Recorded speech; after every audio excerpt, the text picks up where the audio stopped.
Assalamualaikum warahmatullahi wabarakatuh. Selamat datang dalam video pembelajaran teori probabilitas. Pada sesi kali ini, kita akan mempelajari tentang salah satu topik penting dalam probabilitas, yaitu distribusi probabilitas untuk variabel random continue. Materi ini sangat berguna dalam dunia nyata, terutama dalam analisis data, pengambilan keputusan berdasarkan data statistik.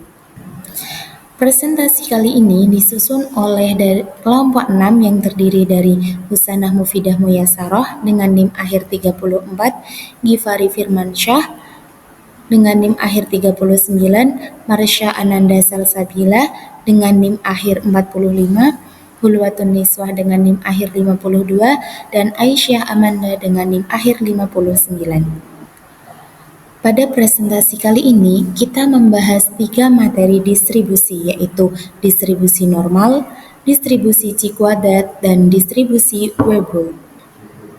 Baik, untuk jenis yang pertama yaitu distribusi normal. Distribusi normal adalah distribusi yang paling penting di antara distribusi yang lain. Mengapa begitu penting? Karena banyak fenomena alam, sosial, dan bisnis yang cenderung mengikuti pola distribusi normal. Selain itu, banyak metode statistika yang didasarkan pada asumsi normalitas data atau menggunakan sifat-sifat distribusi normal. Kurva dalam distribusi normal mempunyai bentuk setangkup seperti lonceng. Setangkup atau simetris berarti bahwa jika kita menarik garis vertikal tepat di tengah kurva, kedua sisinya akan menjadi cerminan satu sama lain. Dan bentuk seperti lonceng ini sering juga disebut sebagai bell-shaped curve. Dari gambar tersebut bisa kita lihat ada satu titik puncak tertinggi, di mana hal itu menunjukkan nilai rata-rata atau mu yang juga merupakan modus dan median dari distribusi. Kemudian simetris terhadap mu. Kurva terlihat seimbang di kedua sisi garis vertikal yang melalui mu dan melandai di kedua ujung. Kurva mendekati sumbu X secara asimptotik dan tidak pernah benar-benar menyentuhnya. Di sini, mu atau rata-rata ditempatkan di bawah puncak kurva menandakan lokasi rata-rata distribusi. Rata-rata ini menentukan pusat dari distribusi. Dan standar deviasi, garis horizontal dengan panah ganda berlabel standar deviasi tersebut menunjukkan sebaran data di sekitar rata-rata. Standar deviasi menentukan lebar kurva. Kurva yang lebih lebar memiliki standar deviasi yang lebih lebar, menunjukkan data yang lebih tersebar. Kemudian fungsi kepadatan peluang. Distribusi normal didefinisikan oleh fungsi kepadatan peluang atau PDF yang sebagai berikut, di mana N, X, mu, dan standar deviasi adalah nilai fungsi kepadatan peluang untuk nilai X. Mu adalah rata-rata atau mean dari distribusi. Rata-rata ini menunjukkan pusat dari distribusi. Kemudian sigma adalah standar deviasi dari distribusi. Standar deviasi ini mengukur seberapa tersebar data di sekitar rata-rata. Kemudian pi adalah konstanta matematika yang nilainya sekitar 3,14159 dan E adalah bilangan Euler, konstanta matematika yang nilainya sekitar 2,71828 dan X adalah nilai variabel random continue.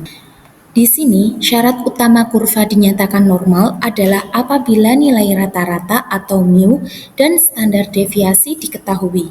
Bentuk kurva distribusi normal adalah simetris seperti lonceng atau bell-shape dengan puncak tertinggi berada tepat di nilai rata-rata. Nah, pengaruh rata-rata atau mu dan standar deviasi terhadap bentuk kurva itu apa sih? Pada bagian bawah slide, kita dapat melihat dua ilustrasi yang menggambarkan bagaimana rata-rata dan standar deviasi mempengaruhi bentuk kurva normal. Yang pertama, grafik sebelah kiri menunjukkan dua kurva normal dengan standar deviasi yang sama tetapi rata-ratanya berbeda. Dapat kita lihat bahwa kedua kurva memiliki bentuk yang sama, namun pusatnya bergeser sesuai dengan nilai rata-rata. Kurva dengan mu2 terletak lebih kanan dibandingkan dengan kurva dengan mu1. Kemudian yang grafik sebelah kanan menunjukkan dua kurva normal dengan rata-rata yang sama, tetapi standar deviasi yang berbeda. Nah, kita bisa melihat bahwa kurva dengan standar deviasi yang lebih kecil memiliki puncak yang lebih tinggi dan lebih sempit, menunjukkan data yang lebih terkonsentrasi di sekitar rata-rata. Sebaliknya, kurva dengan standar deviasi yang lebih besar, lebih datar, dan lebih lebar menunjukkan data yang lebih tersebar. Kemudian sifat-sifat kurva normal. Modus. Yang pertama adalah modus. Modus adalah nilai yang paling sering muncul dalam suatu distribusi data. Pada kurva normal, modus terletak tepat pada puncak kurva yang berkorespondensi dengan nilai rata-rata atau mu. Jadi, untuk distribusi normal, modus adalah mu. Yang kedua yaitu simetri. Kurva distribusi normal memiliki bentuk yang simetri sempurna terhadap garis vertikal yang melalui rata-rata atau mu. Berarti, jika kita melihat kurva di garis X sama dengan mu, kedua sisinya akan saling menutupi dengan sempurna. Sifat simetrik ini mengimplikasi bahwa rata-rata atau mean sama dengan median atau nilai tengah sama dengan modus. Yang ketiga yaitu memiliki titik belok. Kurva normal memiliki dua titik belok. Titik belok adalah titik di mana kelengkungan kurva berubah. Titik-titik belok pada kurva normal terletak pada X sama dengan mu min standar deviasi dan X sama dengan mu plus standar deviasi. Ya, itu seperti itu. Kurva terbentuk cekung ke atas. Titik belok ini menandai perubahan laju penurunan atau kenaikan dari kurva. Kemudian kedua ujung kurva normal mendekati sumbu datar secara asimptotik bila X bergerak menjauhi mu, baik dari sisi kiri maupun dari sisi kanan. Dan terakhir yaitu luas daerah di bawah kurva adalah 1. Area di bawah kurva antara dua titik tertentu pada sumbu X mempresentasikan probabilitas variabel random berada di antara kedua nilai tersebut. Kemudian menghitung dari luas daerah di bawah kurva normal. Secara matematis, probabilitas P, X kurang lebih dari X1 dan X lebih dari X2 dihitung dengan mengintegrasikan fungsi kepadatan peluang atau PDF normal dari X1 sampai X2. Nah, grafik pada slide mengilustrasikan konsep ini dengan jelas, di mana kurva berbentuk lonceng menunjukkan bentuk umum dari distribusi normal dengan rata-rata mu. Area yang diarsir yaitu area di bawah kurva antara nilai X1 dan X2 secara visual mempresentasikan probabilitas P X lebih dari X1 dan X kurang dari X2. Semakin luas area yang diarsir, semakin besar probabilitas variabel random X berada dalam rentang tersebut. Kemudian standar deviasi, meskipun tidak secara langsung menjadi batas integrasi, standar deviasi menentukan lebar dan bentuk kurva, yang pada akhirnya mempengaruhi luas area di bawah kurva untuk rentang tertentu. Kurva yang lebih lebar, standar deviasi lebih besar akan memiliki distribusi probabilitas yang lebih tersebar. Sumbu X menunjukkan nilai-nilai variabel random X, batas X1 dan X2 menentukan interval probabilitas yang ingin kita cari.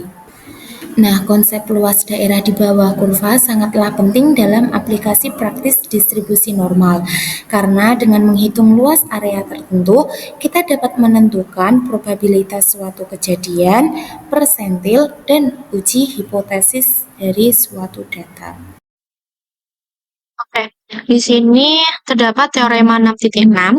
Nah, misalkan X itu merupakan variabel acak yang berdistribusi normal dengan rata-rata atau min yang disimbolkan dengan mu. Dan variance yang dilambangkan dengan sigma kuadrat. Maka, nilai harapan atau expected value-nya dari X ini ditulis sebagai E dari X itu sama dengan mu. Dan untuk variance-nya, yang ditulis sebagai var dari X itu sama dengan sigma kuadrat. Selain itu, kita juga memiliki fungsi momen pembangkit atau moment generating function yang ditulis sebagai M dari T. Nah, yang dinyatakan dalam bentuk seperti ini. Jadi, M dari T itu sama dengan E pangkat mu kali T ditambah setengah sigma kuadrat dikalikan T kuadrat. Nah, Kemudian kita definisikan variabel acak baru di sini. Jika X adalah variabel acak dengan mu dan varians dan sigma kuadratnya itu lebih dari 0, lalu berapakah min dan varian dari variabel acak Y? Ini adalah variabel acak yang baru, Y sama dengan X dikurangi mu dibagi dengan sigma. Nah, dari nilai min, variabel acak Y ini ditemukan adalah minnya adalah 0. Dan dari varians Y yang diberikan oleh varians Y ini ditemukan adalah min sama dengan 1. Nah, dari perhitungan ini kita memperoleh bahwa nilai harapan atau minnya tadi adalah Y, dari Y adalah 0. Dan variasinya tadi ada kan 1. Nah, berarti bahwa Y ini tuh merupakan distribusi normal standar atau standar normal distribution. Nah, kemudian ada teorema 6.7. Nah, jika X ini merupakan distribusi normal dengan parameter dan sigma kuadrat, maka kita bisa mengubahnya menjadi variabel yang baru, yaitu Z. Nah, kita bisa definisikan bahwa Z adalah sama dengan X dikurangi mu dibagi dengan sigma. Nah, dari sini kita bisa menyimpulkan bahwa Z itu merupakan distribusi normal dengan standar dengan parameter minnya rata-rata dulu adalah 0 dan variansnya itu adalah 1. Nah, pada bagian ini kita menghitung kepadatan probabilitas Z dengan menggunakan metode distribusi kumulatif. Nah, dengan peluang itu Z yang pertama itu kurang dari sama dengan Z yang kedua. Nah, setelah melalui beberapa langkah perhitungan, kita memperoleh fungsi kepadatannya itu adalah F dari Z sama dengan 1 per akar 2pi dikali E dipangkat negatif setengah Z kuadrat. Sebagai contohnya, di sini ada contoh yang pertama. Jika X ini merupakan distribusi normal dengan standar rata-ratanya yaitu 0 dan variansnya itu 1.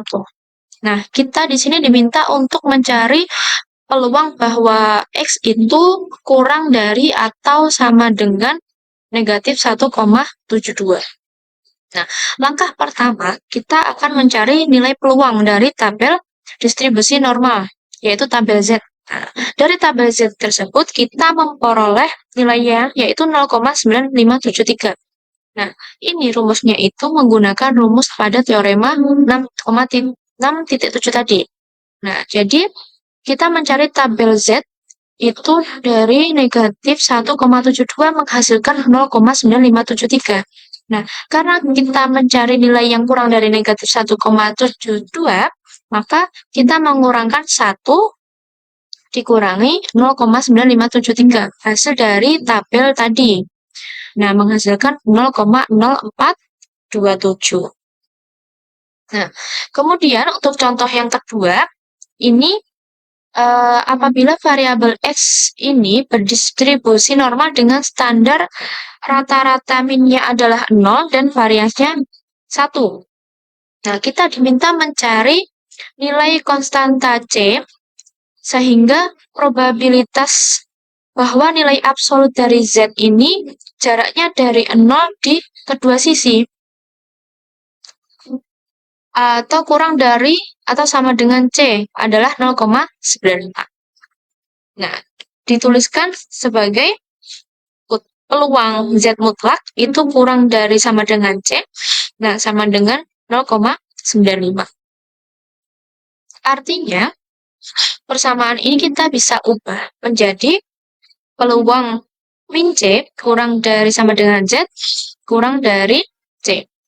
Nah, artinya kita mencari area di bawah kurva norma standar yang berada di antara min C dan C yang mencakup 95% dari distribusi tersebut. Nah, dari situ kita akan mencari area, menghitung area yang berada di sisi kiri dan di sisi kanan. Nah, distribusi normal standar simetris sehingga area 0,95 ini berada di area tengah-tengah sini. Yang berada nih, terdapat contoh kurva di sini. Berarti 0,95 itu berada di garis tengah ini. Nah, dan sisanya area sebanyak kanan dan kiri ini itu 1 dikurangi dari 0,95. Hasilnya berarti 0,5. Karena ini terbagi menjadi dua daerah, berarti di daerah kiri itu 0,025 dan di daerah kanan itu juga 0,025. Sehingga kita mencari nilai C yang memenuhi, yaitu peluang Z kurang dari sama dengan C itu menghasilkan 0,975. Nah, kemudian kita mencari menggunakan tabel distribusi normal, yaitu pada tabel Z. Ya. Pada tabel Z, 0,975 itu mendapatkan nilai yaitu 1,96.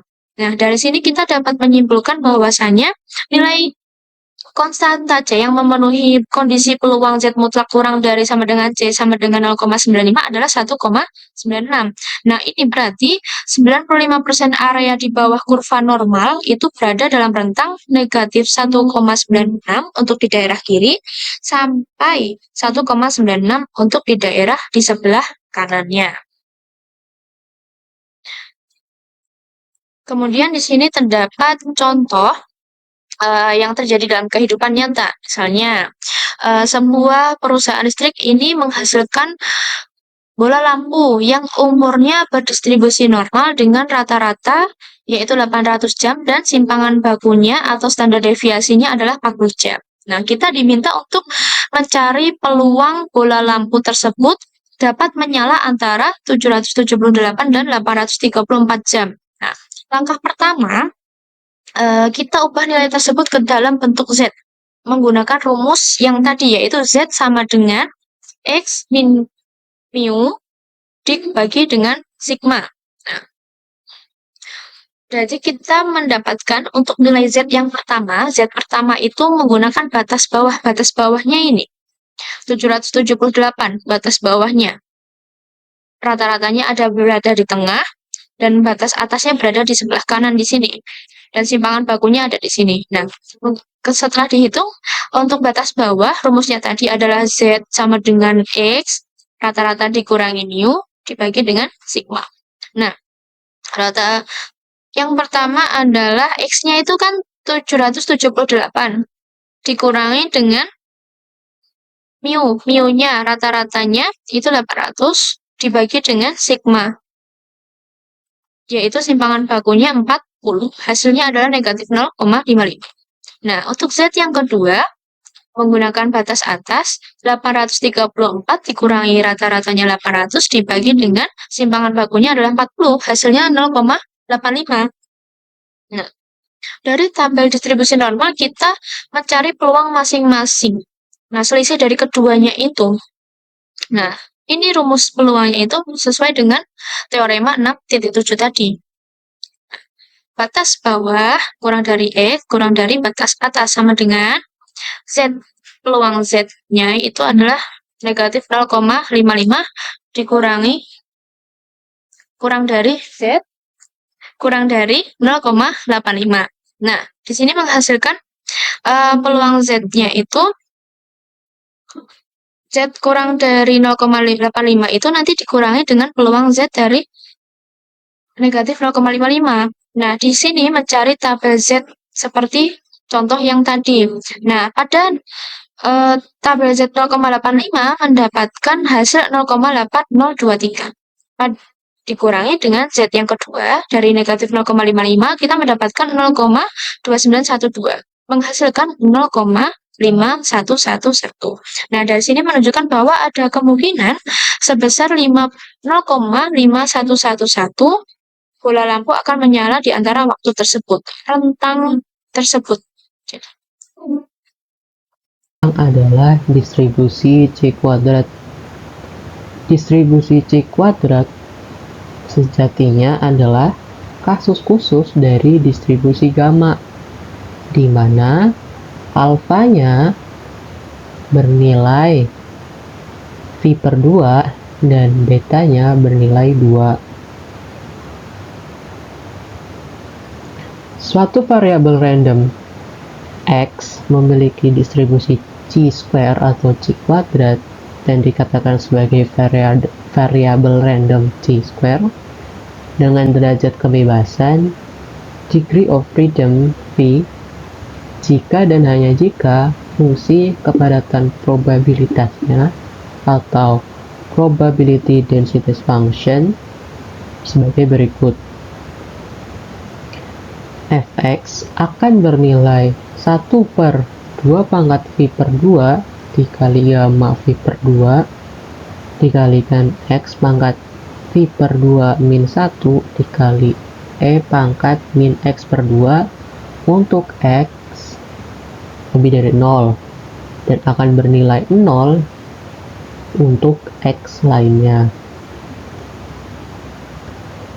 Dengan V atau derajat bebasnya lebih dari 0, kita dapat tuliskan variabel random pada distribusi C kuadrat atau C square sebagai berikut.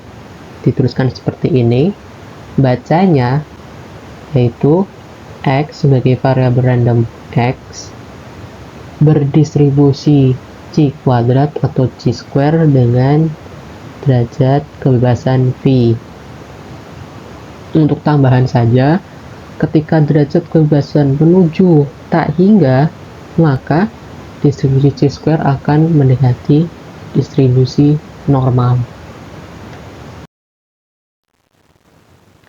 Adapun beberapa sifat-sifat dari distribusi C kuadrat adalah yang pertama, mean atau ekspektasi X dari distribusi C kuadrat C square akan bernilai V atau derajat kebebasan itu sendiri. Nah, untuk varians atau var X dari distribusi C square yaitu akan bernilai 2 kalinya V atau 2 kali derajat kebebasan, dan fungsi pembangkit momen distribusi C square yaitu mxt dengan nilai 1/1 min 2t dipangkatkan V per 2. Berikut ada perhitungan untuk menentukan nilai EX dari distribusi C kuadrat. Diketahui nilai EX dari distribusi gamma adalah perhitungan EX C kuadrat kan dari kasus khusus distribusi gamma. Jadi EX C kuadrat diperoleh dari perhitungan EX gamma dengan mengganti alfanya tadi V per 2 dan betanya bernilai 2.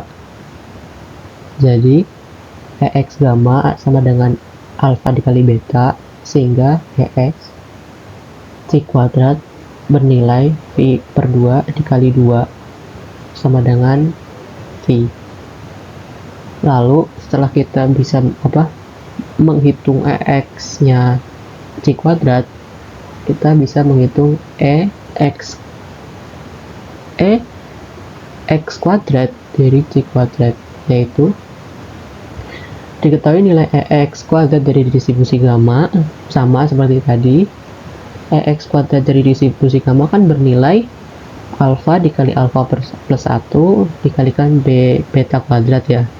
Jadi kita sama saja mensubstitusikan alfa V per 2 dan mensubstitusikan 2 di nilai betanya, sehingga nilai ekspektasi atau EX kuadrat distribusi C kuadrat menjadi EX kuadrat C kuadrat dimasukkan alfanya V per 2 dan betanya disubstitusikan 2, dihitung, dan akan didapat persamaan EX kuadrat dari C kuadrat yaitu V kuadrat plus 2V.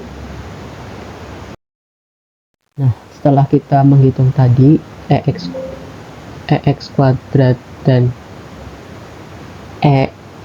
ekspektasi X, maka kita bisa menentukan variansi var X dari distribusi C kuadrat, yaitu kita dapat dari nilai varian sigma kuadrat atau var X bernilai ekspektasi X kuadrat dikurangi EX dipangkatkan atau dikuadratkan.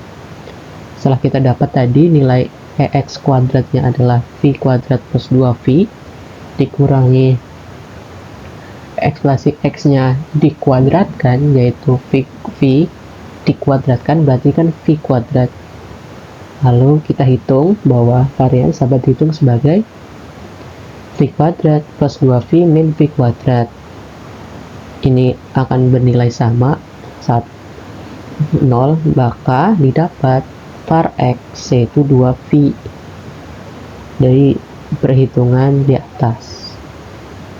Berikut ada grafik distribusi chi-square. Bentuknya seperti lonceng yang agak mereng ke kiri. Jadi semakin kanan akan semakin kecil. Beda dengan distribusi normal yang lonceng sempurna. Untuk soalnya, untuk contoh soal di sini ada, jika diketahui X adalah peubah acak atau variabel random kontinu dengan fungsi kepadatan peluangnya adalah fx, yaitu sama dengan 1/16 x kuadrat dikali e pangkat min x per 2 untuk x lebih dari 0 dan 0 untuk x lainnya. Maka tentukan derajat kebebasan, rataan, dan varians. Kita ingat kembali bahwa bentuk PDF-nya si chi kuadrat kan seperti ini, fx 1/2 pangkat v kuadrat per 2 dikali gamma v per 2 dikali x pangkat v per 2 min 1 dikali e pangkat min x per 2 untuk x lebih dari 0 dan 0 untuk x lainnya. Kita lihat pada fungsi pada soal, ketika kita menentukan derajat kebebasan, berarti kan kita menentukan V-nya. Ingat bahwa tadi distribusi chi kuadrat berdistribusi chi kuadrat berderajat bebas disimbolkan dengan V. Nah, kita mencari menentukan V itu dari mana? Kita bisa menentukan dari sini atau enggak ini atau enggak ini. Jadi kan kita lihat pada soal,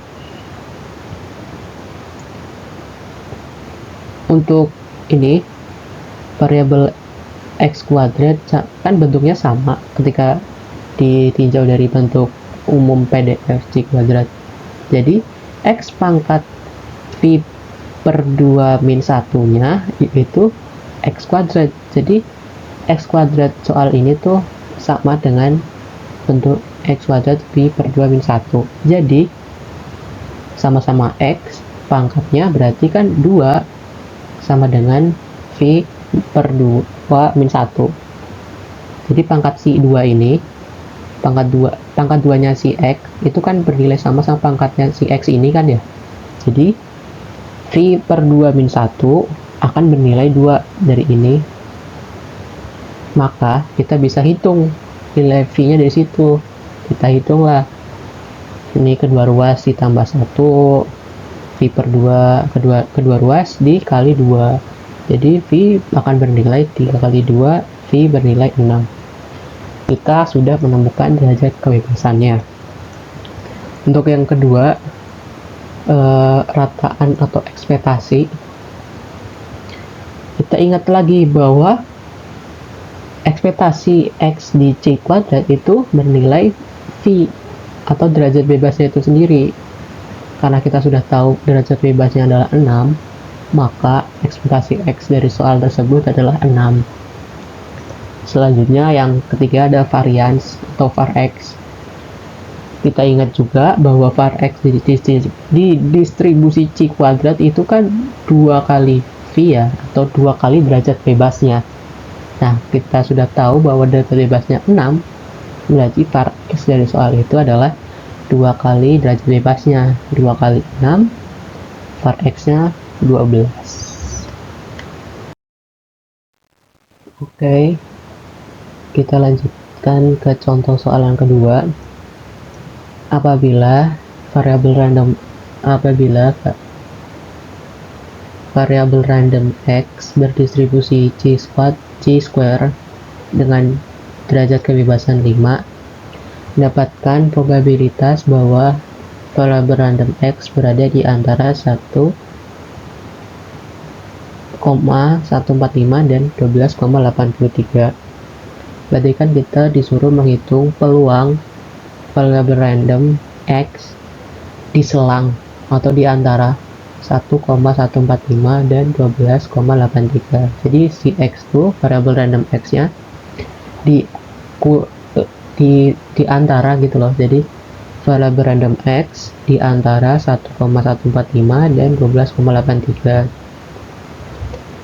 dan bisa kita tuliskan sebagai peluang X kurang dari 12,83 dikurangi peluang X kurang dari sama dengan peluang variabel random X kurang dari sama dengan 12,83 dikurangi peluang variabel random X dikurangi peluang variabel random X kurang dari sama dengan 1,145. Kayak ngitung peluang selang gitu loh. Jadi bisa dituliskan kalau dihitung secara integral selang, atau kita kan menghitung nilai dari peluang dari 0 sampai peluangnya. Kita menghitung peluang si ini dikurangi si ini kan, peluang ini dikurangi peluang ini, kita bisa hitung dengan integral selang 0 sampai 12 dikurangi 0 sampai 1,145, kan hasilnya sama dengan 1,145 sampai 12,83. Kita tahu bahwa derajat kebebasannya 5, kita bisa substitusikan pada PDF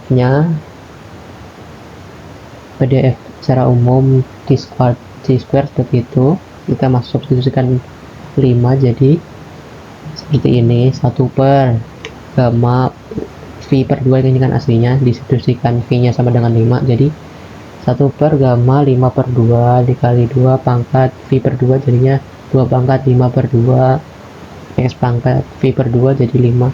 Jadi X pangkat 5 per 2 kurangi 1 dikurangi integral si peluang yang ini, dan seterusnya. Didapatlah hasilnya dari 0,975 dikurangi 0,050, dan bisa dicek juga pada tabel C kuadrat atau C square.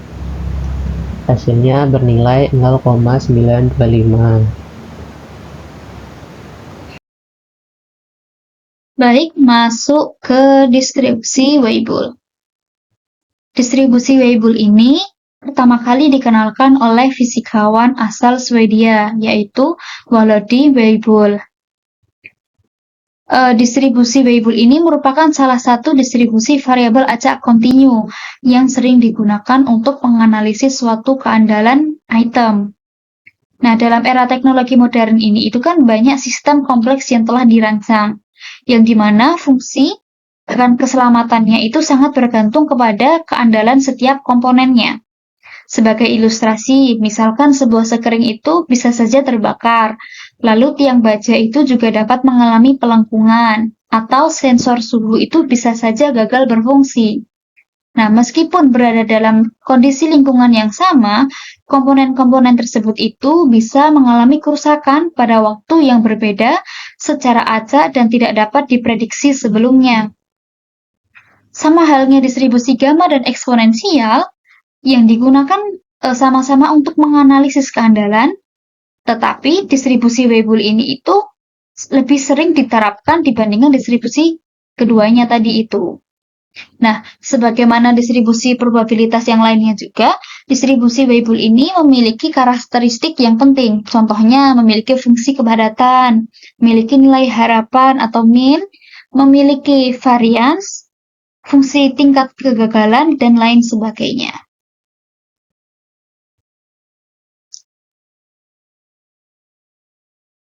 Lanjut.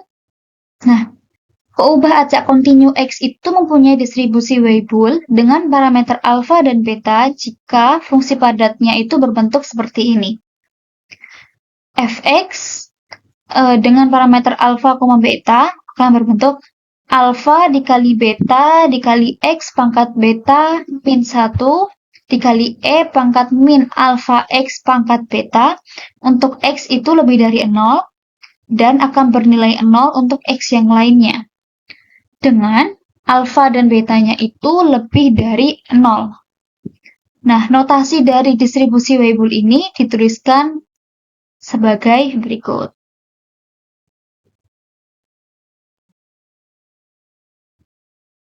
Selanjutnya, untuk kurva distribusi Weibull ini ditunjukkan seperti gambar ini ya. Jadi, ketika betanya itu atau parameter bentuknya itu sama dengan 1, ya, dia bentuknya seperti ini nih, turun. Yang dimana distribusi Weibull ini akan menjadi seperti distribusi eksponensial. Tetapi, jika betanya itu lebih dari 1, misalkan nih, lebih dari 1 kan berarti misalnya betanya sama dengan 2 nih, lalu betanya sama dengan 3,5. Nah, ini dapat kita lihat bahwa berarti ketika betanya itu lebih dari 1, maka kurvanya itu mirip lonceng dan menyerupai kurva normal, tetapi agak mencong. Lalu, untuk teorema 5.3. Nah, teorema 5.3 ini ada menyatakan rataan dan variasi dari distribusi Weibull. Nah, distribusi Weibull ini memiliki rataan yaitu alfa pangkat min 1 per B, gamma 1 per, saya ulangi, alfa pangkat min 1 per B dikali gamma 1 plus 1 per beta. Lalu untuk variasinya, yaitu alfa pangkat min 2 per B dikali gamma 1 plus 2 per beta dikurangi gamma 1 plus 1 per beta dikuadratkan. Nah, untuk pembuktian bagaimana kok mendapatkan bentuk perataan dan variasi tersebut, itu akan ditunjukkan sebagai berikut. Nah, seperti yang kita pelajari sebelumnya itu kan, EX itu kan rataan ya. Nah, EX ini dapat kita cari dengan bentuk seperti ini.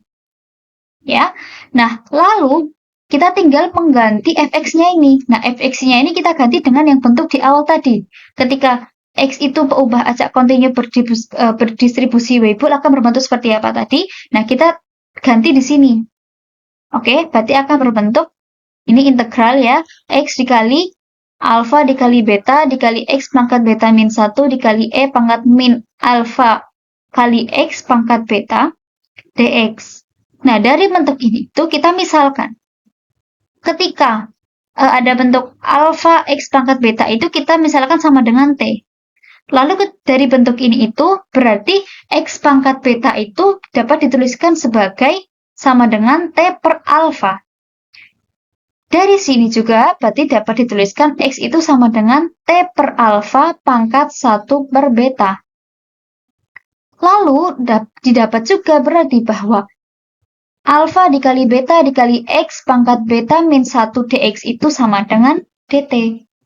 Nah, dari pemisalan ini itu jadi dari sini itu kita ubah sesuai dengan yang kita misalkan ini tadi.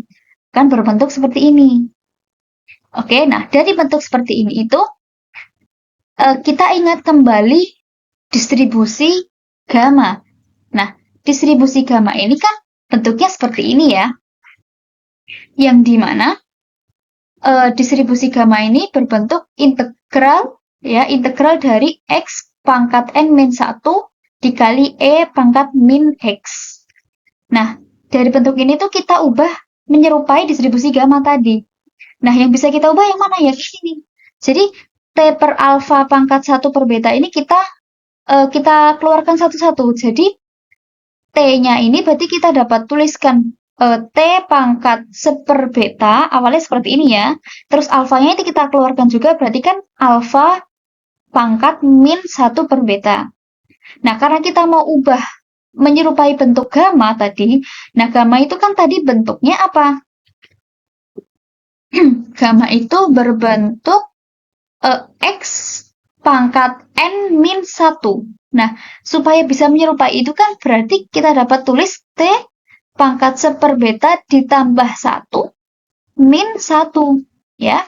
Nah, dari bentuk sini itu, berarti ini kan sudah menyerupai distribusi gamma. Nah, berarti dapat kita, ini alfanya ini, kita taruh depan, oke, berarti akan berbentuk seperti ini. Nah, dari bentuk yang sini itu, dengan dilihat di sini, berarti dapat dituliskan gimana? Berarti rataannya ini sama dengan alfa pangkat min 1 per beta gamma 1 plus 1 per beta. Oke. Selanjutnya, untuk pembuktian varians itu seperti ini ya. Jadi, ketika varians itu kan didapat dari sini caranya. Nah, dari yang varians itu rumusnya seperti ini itu, kita ganti. Nah, berarti sebentar. Ketika kita ganti, kita misalkan cari dulu X kuadratnya dulu.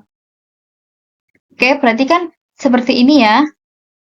X kuadrat, integral dari X kuadrat dikali Fx.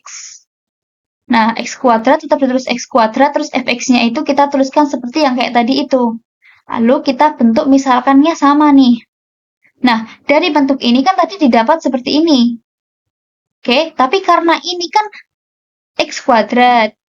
Ya, berarti di sini nanti bentuknya bukan pangkat T. Kalau tadi kan T per alfa pangkat 1 per beta. Nah, berarti kalau di sini itu nanti, karena ini X kuadrat ya ini X kuadrat, berarti nanti di sini ketika kalian coba jabarkan itu nanti bentuknya jadi pangkat 2 per beta. Nah, dari sini itu sama seperti sebelumnya, kita ingat distribusi gamma itu bentuknya seperti apa? Seperti ini. Nah, kita ubah berarti jadinya bentuknya seperti ini nih. Alfa pangkat min 2 per beta dikali T pangkat 2 per beta plus 1 min 1. Ini tetap ditulis sama ya, tadi dikali pangkat min T dt. Yang ini kita taruh depan, terus ini taruh depan sini boleh. Nah, berarti ini kan, ini bisa ditulis nih. 2 per beta ditambah 1 min 1. Tadi kan, ini kan X pangkat N min 1 ya. Nah, ini kita dalam kurung biar lebih jelas. Berarti kan ini N-nya ya. Ini N-nya, terus min 1 gitu kan. Terus ini kan pangkat min T atau pangkat min X gitu kan.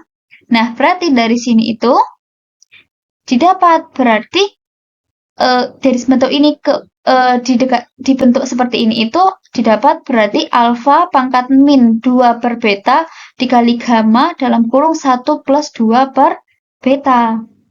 Oke. Nah, berarti gimana? Tadi kan X-nya tadi sudah dihitung ya sebelumnya. Nah, berarti dari bentuk ini kita tulis ulang lagi aja. Berarti X kuadrat itu didapat ini, terus ulang, dikurangi X yang tadi sebelumnya, tinggal kita kuadratkan. Yang dimana nanti didapat bentuk seperti ini, yaitu berarti alfa pangkat min 2 per beta dikali gamma 1 plus 2 per beta dikurangi gamma 1 plus 1 per beta dikuadratkan. Selanjutnya yaitu keandalan komponen dengan distribusi Weibull. Misalkan waktu berfungsi suatu komponen hingga rusak kita nyatakan dengan peubah acak kontinu T dengan fungsi padat peluang Ft bila Ft berdistribusi Weibull. Nah, untuk menggunakan distribusi Weibull dalam teori keandalan, kita perlu mendefinisikan terlebih dahulu keandalan suatu komponen atau alat sebagai peluang bahwa komponen tersebut akan berfungsi sebagaimana mestinya selama paling sedikit sampai jangka waktu tertentu dalam keadaan percobaan yang telah ditentukan.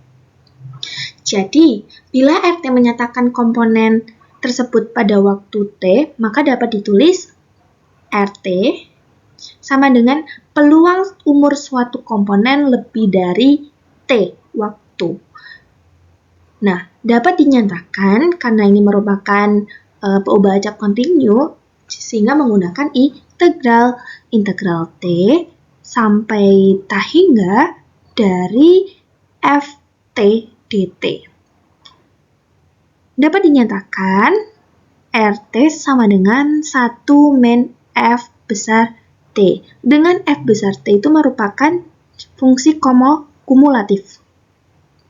Kumulatif dari F kecil T. Dapat dinyatakan F besar T itu tuh integral dari 0 sampai dengan T dari F kecil T dt.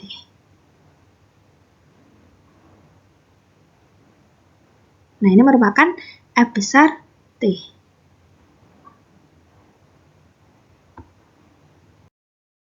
Selanjutnya yaitu peluang bersyarat bahwa suatu komponen akan gagal dalam selang waktu T sama dengan T sampai T sama dengan T plus delta T bila diketahui berfungsi dengan baik sampai waktu T diberikan bersamaan sebagai berikut. F besar T plus delta T dikurangi Ft per RT. RT tadi tingkat keandalan dan Ft tadi apa? Ft tadi fungsi kumulatif. Maka tingkat kegagalan yang dilambangkan dengan Zt, jika delta T mendekati 0, maka dapat dinyatakan menjadi limit Zt atau tingkat kegagalan sama dengan limit delta T mendekati 0 dari fungsi peluang bersyarat tadi, tetapi di sini dibaginya delta T dikali 1 per RT. Nah, dari limit ini, itu tuh dapat dijadikan turunan dari fungsi kumulatif. Ini seharusnya ada aksennya. Fungsi kumulatif dikali 1 per RT.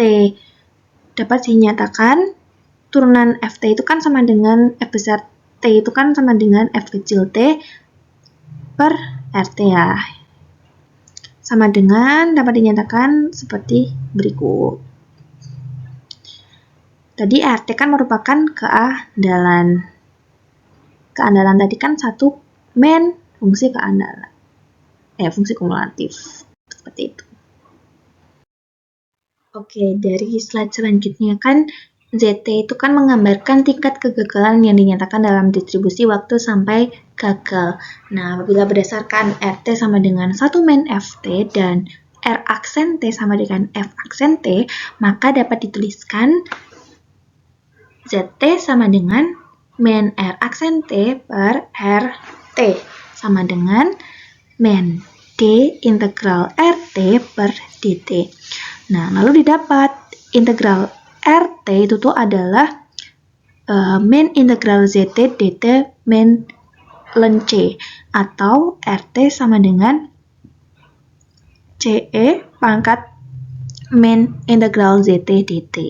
Dengan C memenuhi syarat permulaan bahwa R0 sama dengan 1 atau F0 sama dengan 1 min R0 sama dengan 0.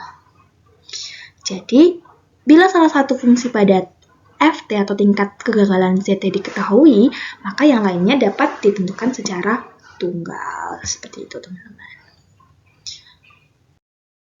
Nah, fungsi tingkat kegagalan juga dapat dituliskan dengan Zt sama dengan alfa beta T pangkat beta min 1 dengan T lebih dari 0 jika dan hanya jika distribusi waktu sampai gagal adalah distribusi Weibull Ft sama dengan alfa beta T pangkat beta min 1 eksponensial pangkat min alfa T pangkat beta dengan T lebih dari 0. Nah, untuk membuktikan fungsi tingkat kegagalan yang ada di sini itu seperti ini, teman-teman.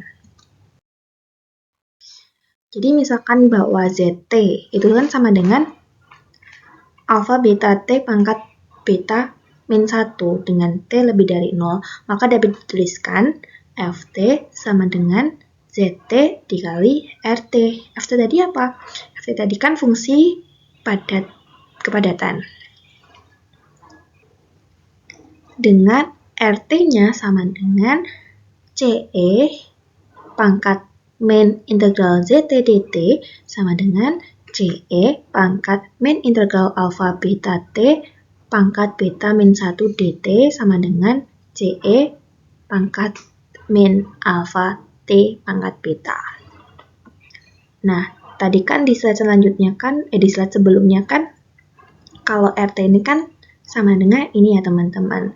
Nah, ZT-nya itu kita tinggal ganti aja pakai yang ada di sini. Nah, dapat dinyatakan seperti ini. Atau dapat dinyatakan sebagai yang ini yang terakhir. Dari persyaratan bahwa R0 sama dengan 1, maka diperoleh C sama dengan 1. R0 sama dengan 1, maka diperoleh C sama dengan 1. Sehingga didapat RT sama dengan E pangkat minus alfa T pangkat beta dengan FT sama dengan alfa beta T pangkat beta min 1 eksponensial pangkat min alfa beta T pangkat beta. Ini teman-teman. Jadi kan RT-nya kan sama dengan E pangkat min alfa T pangkat beta. Nah, tadi kan karena ini 1, makanya ini tinggal E-nya. Sedangkan FT-nya tadi kan ZT dikali RT. Nah, ZT-nya kan sudah diketahui bahwa ini yang akan dibuktikan. Ini. Maka kita tinggal substitusinya ke dalam sini. Ini ke dalam sini. Dengan T lebih dari 0. Lalu misalkan FT sama dengan alfa beta T pangkat beta min 1 dikali eksponen pangkat min alfa T pangkat beta dengan T lebih dari 0. Sehingga ZT menjadi tertentu bila ditulis ZT sama dengan FT per RT. Nah, itu dari persamaan FT sama dengan ZT dikali RT ya teman-teman. Nah, dengan RT sama dengan 1 min FT, ini tadi sudah dijelaskan di slide sebelumnya.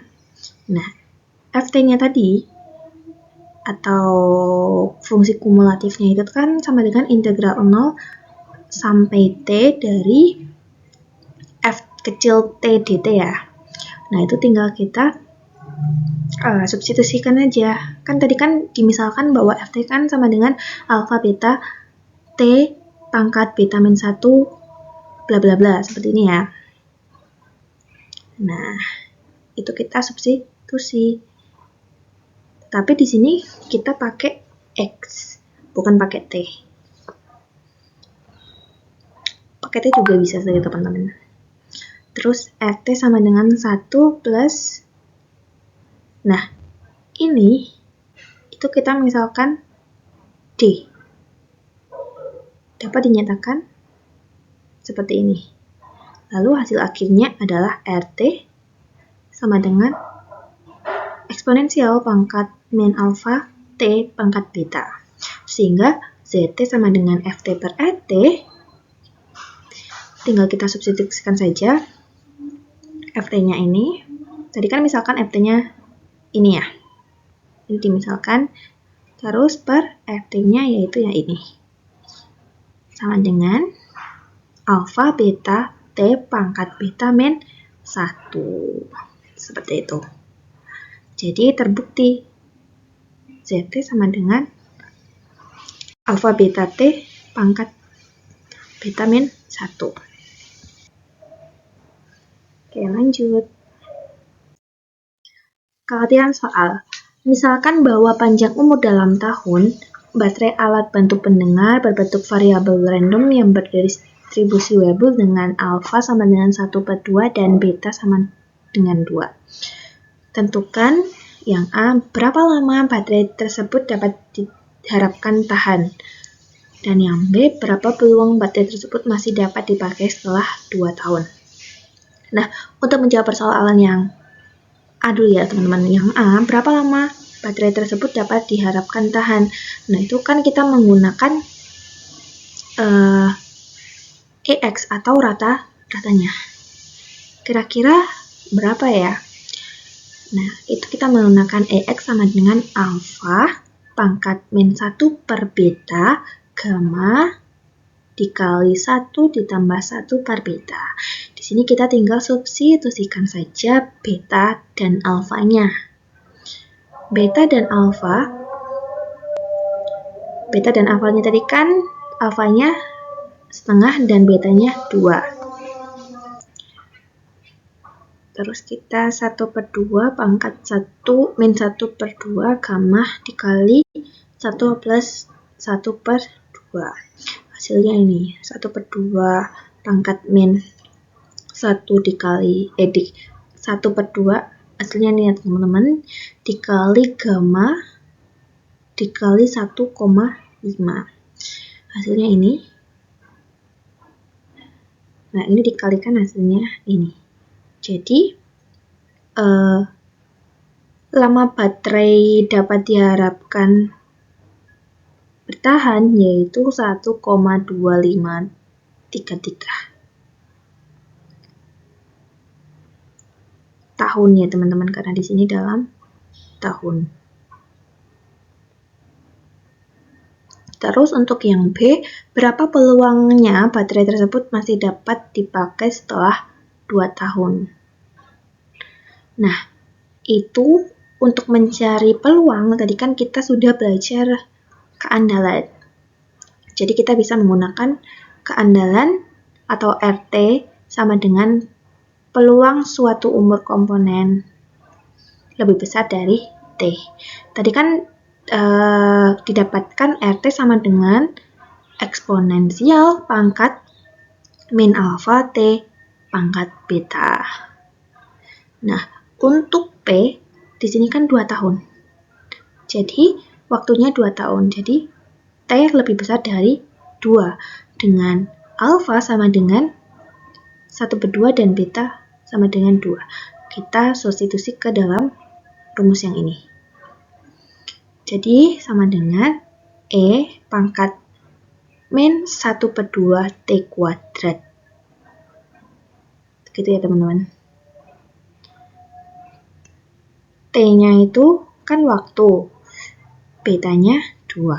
Jadi 2 pangkat 2 yang di sini. Jadi eksponensial pangkat min setengah kali 2 pangkat 2 adalah 0,1353. Gitu. Seperti itu cara mengerjakan contoh soal distribusi Weibull. Mungkin teman-teman bisa baca lagi yang materi-materi sebelumnya di distribusi Weibull. Baik, itu tadi adalah materi yang dapat kami sampaikan dari kelompok 6. Kami memohon maaf apabila terdapat banyak kekurangan dari video-video yang telah kami sampaikan, dan semoga ilmu-ilmu yang kami sampaikan terdapat bermanfaat untuk teman-teman semua.